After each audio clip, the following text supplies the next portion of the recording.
आत्मविस्मृत समाजाचे मतपरिवर्तन करण्याचं काम त्या काळी राष्ट्रीय स्वयंसेवक संघानं केलं. एक प्रकारे वाहक बनून संघाने सामान्य माणसाला ताकद दिली.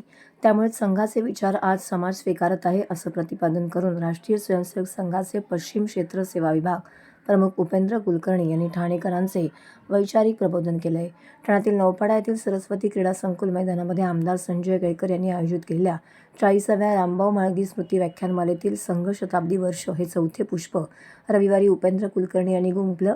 व्याख्यानमालेच्या या सत्राच्या अध्यक्षपदी श्रीराम पटवर्धन होते, तर कार्यक्रमाचे निवेदन ज्येष्ठ पत्रकार पु ल देशपांडे कला अकादमीचे सदस्य मकरंद मुळे यांनी केलंय. राष्ट्रीय स्वयंसेवक संघाचे शताब्दी वर्ष साजरं होत असतानाच अनेक उपक्रम साजरे होत असल्याचं सांगून उपेंद्र कुलकर्णी यांनी 1889 साली डॉक्टर हेगडेवार यांचा जन्म, 1925 मध्ये संघाची स्थापना ते आजपर्यंतच्या काळातील क्रांतिकारी घटना आणि राष्ट्रीय चळवळीशी जोडलेल्या घटनांचा उहापोह करून विपरीत स्थितीमध्ये संघ स्वयंसेवक कसे राहिले या आठवणी दृघोषित केल्या. स्वयंसेवकांनी कशाप्रकारे सामाजिक कार्यामध्ये योगदान दिलं याच्या आठवणी जगवताना संघाच्या प्रार्थनेतील दाखले देत संघाच्या पंचपरिवर्तनाचे कार्य त्यांनी विस्ताराने विशद केले.